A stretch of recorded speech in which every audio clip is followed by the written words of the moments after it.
Hello friends, welcome back to রূপান্তর YouTube channel.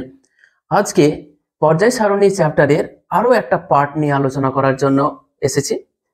আজকে যে টপিকটা নিয়ে আলোচনা করব সেটা কিন্তু মাধ্যমিকের জন্য স্পেশালি গুরুত্বপূর্ণ।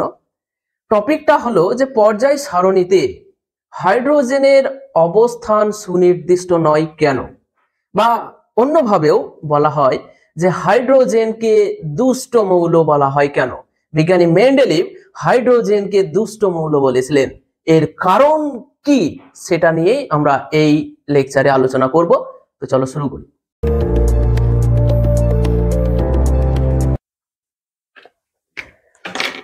দেখো, টপিকটা আমরা যেটা লিখেছি যে হাইড্রোজেনকে দুষ্ট মৌল বলা হয় কেন, দুষ্ট বদমাশি। যে হাইড্রোজেন এমন একটা মৌল যেটাকে দেখে বিজ্ঞানী মেন্ডেলিভের মনে হয়েছিল যে মৌলটা একটা বদমাশ মৌল, এই জন্য তিনি হাইড্রোজেনকে দুষ্ট মৌল বলেছেন। কোশ্চেনটা অন্যভাবেও আসে যে পর্যায় সারণীতে হাইড্রোজেনের অবস্থান সুনির্দিষ্ট নয় কেন। এই বিষয়টা নিয়ে আমরা আলোচনা করব এবং খুব সহজভাবেই আমি বুঝিয়ে দেব।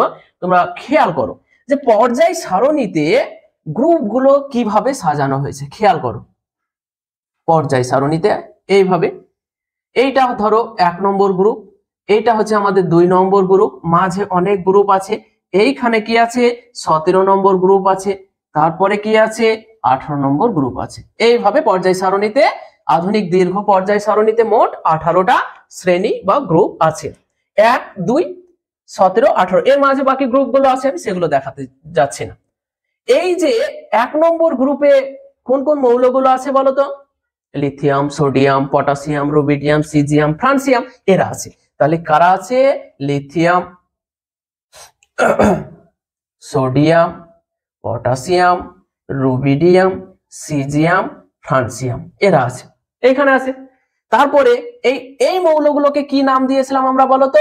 1 নম্বর শ্রেণীর মৌলগুলোকে বলা হয় ক্ষার ধাতু, 2 নম্বর গুলোকে বলা হয় ক্ষারীয় মৃত্তিকা ধাতু, 17 নম্বরের গুলোকে কি বলা হয়? হ্যালোজেন মৌল, 18 নম্বর গ্রুপের মৌলগুলোকে বলা হয় নিষ্ক্রিয় মৌল। এইখানে কি আছে? 17তে আছে ফ্লোরিন, ক্লোরিন, ব্রোমিন, আয়োডিন এবং অ্যাস্টাটিন, এরা আছে। এইখানে কি আছে? হিলিয়াম আছে, নিয়ন আছে, আর্গন আছে, ক্রিপ্টন আছে, জেনন আছে, রেডন আছে। ঠিক আছে। এই যে, তো এইখানে যে সমস্ত মৌলের ধর্ম একই রকম, সেই মৌলগুলোকে কি করা হয়েছে? একই শ্রেণীতে বা একই গ্রুপে রাখা হয়েছে। এখানে lithium, sodium, potassium, rubidium, caesium, francium, এদের প্রত্যেকেরই রাসায়নিক ধর্ম মোটামুটি একই রকমের, সেই জন্য এদেরকে একই শ্রেণীতে রাখা হয়েছে। তারপরে হ্যালোজেন গুলো fluorine, chlorine, bromine, iodine, astatine, এদের সবার রাসায়নিক ধর্ম মোটামুটি একই রকমের, তাই এদেরকে একই শ্রেণীতে রাখা হয়েছে। তারপরে এই যে নিষ্ক্রিয় গ্যাস হিলিয়াম, নিয়ন, আর্গন, ক্রিপ্টন, জেনন, রেডন, এদের রাসায়নিক ধর্ম একই রকমের, তাই এদেরকে একটা নির্দিষ্ট গ্রুপে রাখা হয়েছে। এখন বিষয়টা হচ্ছে যে হাইড্রোজেনের ধর্ম যে মৌলগুলোর সঙ্গে একই হবে, হাইড্রোজেনকে সেই গ্রুপে রাখা হবে, তাই কিনা? এবার যদি এই রকম হয়ে যায় যে হাইড্রোজেন এই গ্রুপের মৌলের সাথেও ধর্ম একই, আবার এই গ্রুপের মৌলগুলোর সাথেও ধর্ম কিছুটা একই, তাহলে বলো হাইড্রোজেনকে পর্যায় সারণীতে কোন গ্রুপে রাখবো? একটা জিনিস বোঝো, যদি হাইড্রোজেনের ধর্ম 17 নম্বর গ্রুপের মৌলগুলোর সঙ্গে একই হয়, তাহলে 17 নম্বর গ্রুপে রেখে দেবো, কোনো সমস্যা নাই। আবার হাইড্রোজেনের ধর্ম যদি 1 নম্বর গ্রুপের মৌলগুলোর মতো হয়, তাহলে 1 নম্বর গ্রুপে রেখে দেবো, সেখানেও কোনো সমস্যা নেই।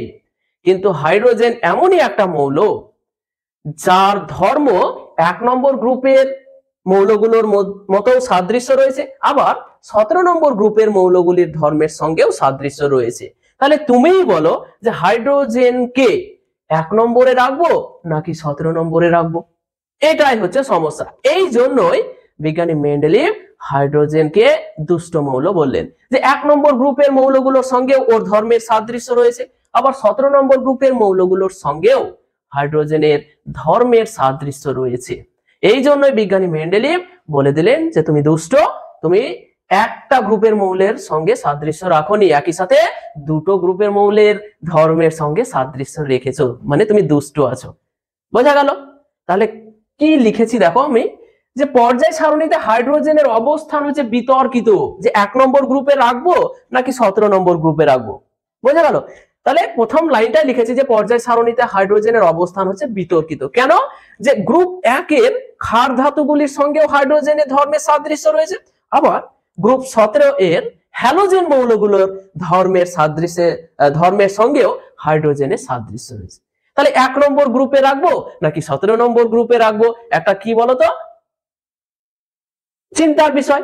কোনো একটা গ্রুপের ধর্মের সঙ্গে সাদৃশ্য থাকলে সেই গ্রুপে চোখ বুজে বসিয়ে দেওয়া যেত, কিন্তু দুটো গ্রুপের মৌলের সঙ্গে হাইড্রোজেনের ধর্মের সাদৃশ্য থাকায় হাইড্রোজেনের অবস্থান পর্যায় সারণীতে বিতর্কিত, যে 1 এ রাখবো না 17 তে রাখবো। সেটাই লিখেছি, যে কারণ হচ্ছে গ্রুপ 1 এর ক্ষার ধাতু এবং গ্রুপ 17 এর হ্যালোজেন মৌলগুলির সাথে হাইড্রোজেনের ধর্মের সাদৃশ্য রয়েছে।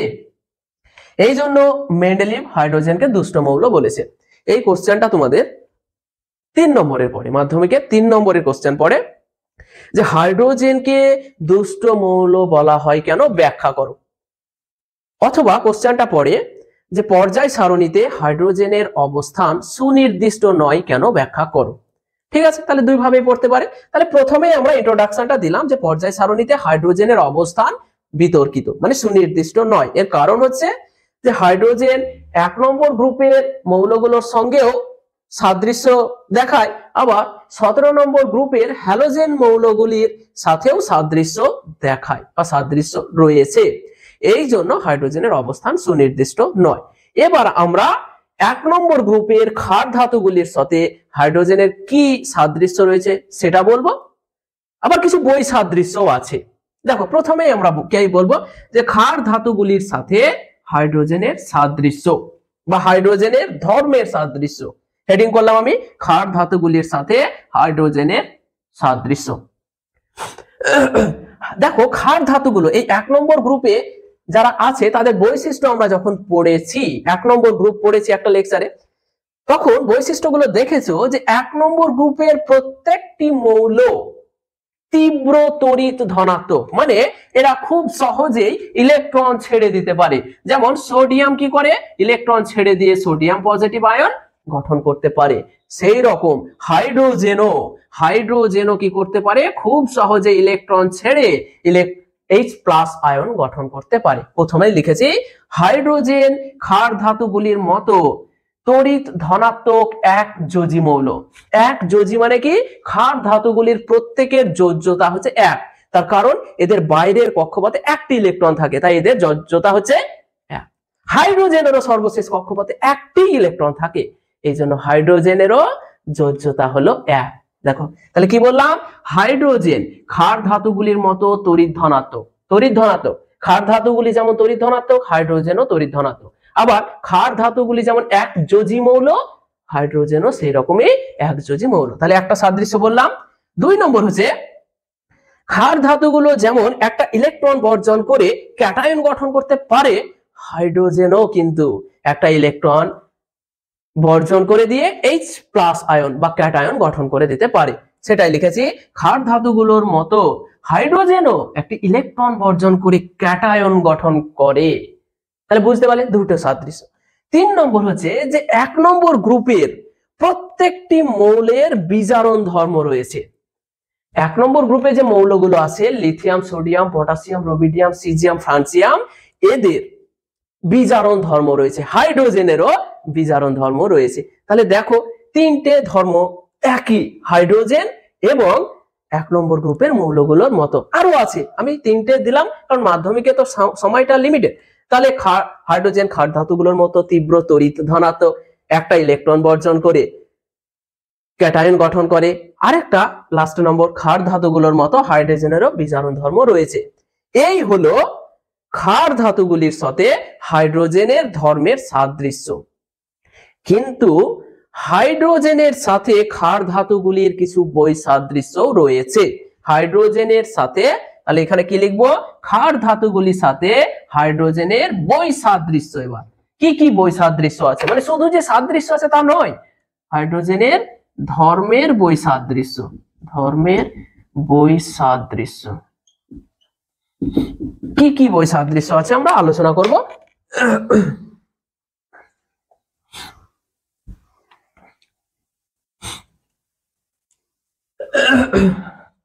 দেখো দুটো বৈসাদৃশ্য খুবই গুরুত্বপূর্ণ এখানে, যে 1 নম্বর গ্রুপে যে মৌলগুলো আছে সবাই হচ্ছে এরা কঠিন কঠিন পদার্থ, lithium, sodium, potassium, rubidium, caesium, এরা সবাই হলো কঠিন পদার্থ। কিন্তু মজার বিষয় হচ্ছে হাইড্রোজেন একটা গ্যাসীয় পদার্থ। তাহলে একটা বৈসাদৃশ্য পেলাম। 2 নম্বর বৈসাদৃশ্য হচ্ছে যে 1 নম্বর গ্রুপের যে মৌলগুলো আছে সবাই এক পরমাণু, মানে এদের একটা অণুতে একটি পরমাণু থাকে। কিন্তু হাইড্রোজেন হলো একটা দ্বিপরমাণুক গ্যাস, এই জন্য হাইড্রোজেনকে H2 আকারে লেখা হয়। তার মানে হাইড্রোজেন হলো একটা দ্বিপরমাণুক গ্যাস। তাহলে একটা বৈসাদৃশ্য বোঝা গেল।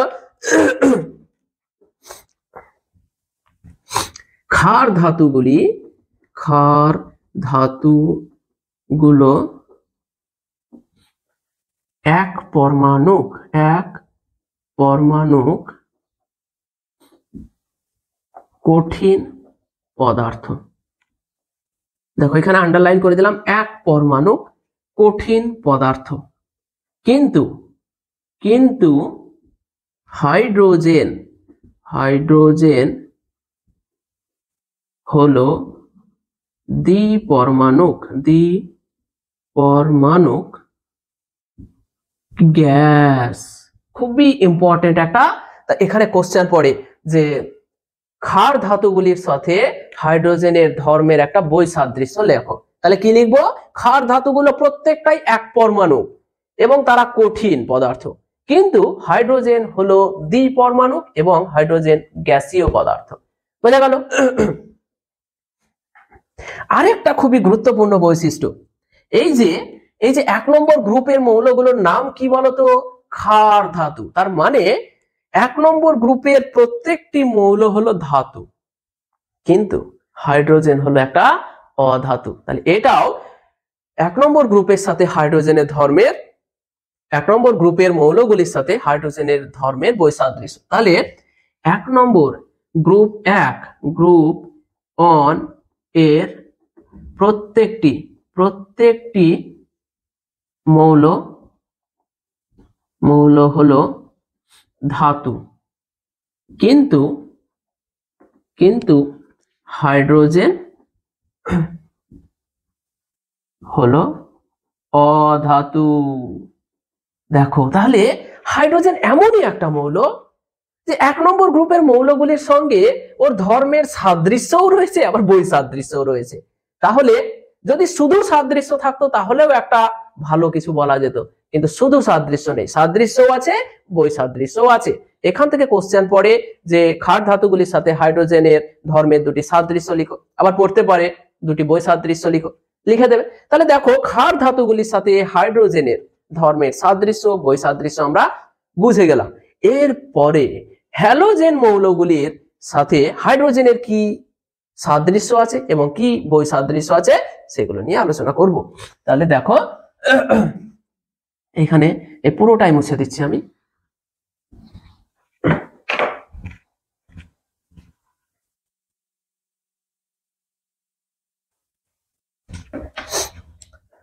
এবার আমরা যে বিষয়গুলো দেখাবো সেটা হচ্ছে যে হ্যালোজেনগুলোর সাথে হাইড্রোজেনের ধর্মের কি কি সাদৃশ্য রয়েছে। তারপরে দেখব যে হ্যালোজেন মৌলগুলোর সাথে হাইড্রোজেনের কি কি বৈসাদৃশ্য রয়েছে। তো হ্যালোজেনে আমরা হেডিং করলাম হ্যালোজেন মৌলগুলির সাথে হাইড্রোজেনের সাদৃশ্য, কি কি সাদৃশ্য রয়েছে। দেখো প্রথম যে পয়েন্টটা আমরা নিয়ে আলোচনা করছি সেটা হচ্ছে যে হ্যালোজেন গুলোর মতো হাইড্রোজেন, হ্যালোজেন মৌলগুলো কি? হ্যালোজেন মানে হচ্ছে 17 নম্বর মৌল, 17 নম্বর গ্রুপের মৌল। 17 নম্বর গ্রুপের প্রত্যেকটি মৌল হলো একযোজী, মানে এদের প্রত্যেকের যোজ্যতা হচ্ছে 1। আর 2 নম্বর বৈশিষ্ট্যটা হচ্ছে যে হ্যালোজেন মৌলগুলো অধাতু, হ্যালোজেন মৌলগুলো অধাতু। এবার দেখো যে হ্যালোজেন গুলোর মতো হাইড্রোজেনও হচ্ছে একযোজী, মানে হাইড্রোজেনেরও যোজ্যতা 1, হ্যালোজেন গুলোরও যোজ্যতা হচ্ছে 1। তাহলে হ্যালোজেন গুলোর মতো হাইড্রোজেনও একযোজী এবং অধাতব, হাইড্রোজেনও অধাতু, হ্যালোজেন গুলো অধাতু, তাহলে ধর্মের মধ্যে সাদৃশ্য রয়েছে। তাহলে 1 নম্বরটা গেল। 2 নম্বর হচ্ছে এইখানে যে ফ্লোরিন এবং ক্লোরিন দেখছো 17 নম্বর গ্রুপের ফ্লোরিন এবং ক্লোরিন এরা হচ্ছে দ্বিপরমাণু। ফ্লোরিন এবং ক্লোরিন এরা হলো দ্বিপরমাণু এবং ফ্লোরিন ক্লোরিন এরা হচ্ছে গ্যাসীয় পদার্থ। হাইড্রোজেনও হচ্ছে দ্বিপরমাণু এবং গ্যাসীয় পদার্থ। তাই 2 নম্বর পয়েন্টটা লিখেছি ফ্লোরিন ক্লোরিনের মতো হাইড্রোজেন দ্বিপরমাণু গ্যাসীয় মৌল।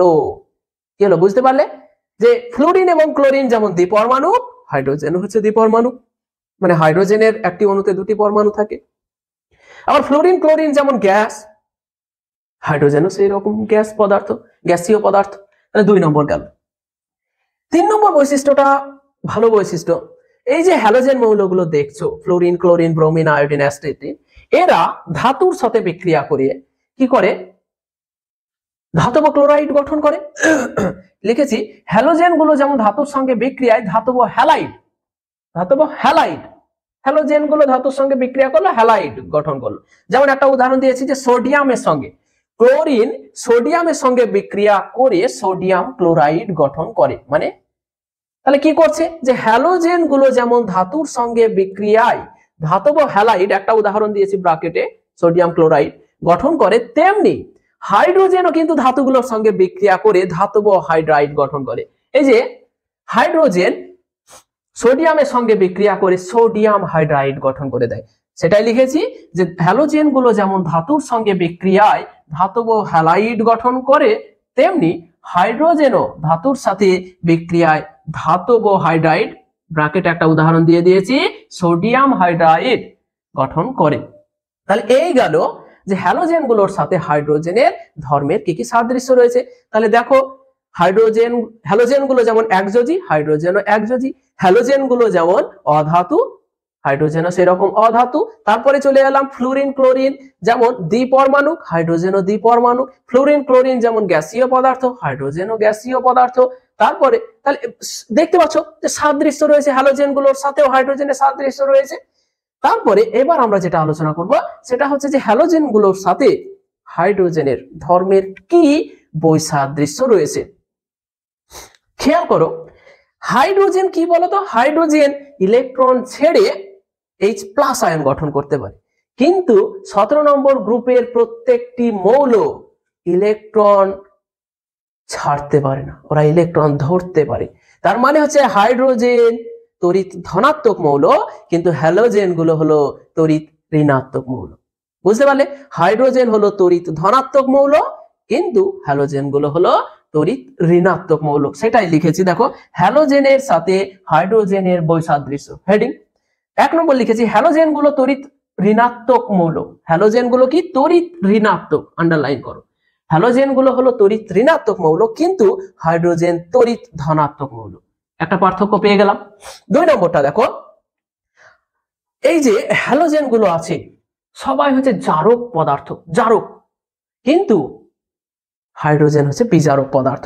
হ্যালোজেন গুলো হলো জারক পদার্থ, কিন্তু হাইড্রোজেন হলো বিজারক পদার্থ। এটা একটা বৈসাদৃশ্য। তাহলে দেখো এই যে লেকচারটা আমাদের একটা সামারি দাঁড়ালো, সেটা কি দাঁড়ালো? দাঁড়ালো যে হাইড্রোজেন দ্বৈত আচরণ করা একটা মৌল। এই ক্ষার ধাতুগুলোর সঙ্গেও সাদৃশ্য রয়েছে, ওদের সাথে বৈসাদৃশ্য রয়েছে। হ্যালোজেন গুলোর সাথেও হাইড্রোজেনের সাদৃশ্য রয়েছে, আবার বৈসাদৃশ্যও রয়েছে। তাহলে বলতো যে হাইড্রোজেনকে আমরা কিসের উপর ভিত্তি করে এর অবস্থানটা পর্যায় সারণীতে সুনির্দিষ্ট করব? তাহলে দেখতে পাচ্ছি হাইড্রোজেন কি করছে? দ্বৈত আচরণ দেখাচ্ছে, তাই না? হাইড্রোজেন দ্বৈত আচরণ দেখাচ্ছে। তাহলে মুছে দিই এখানটা।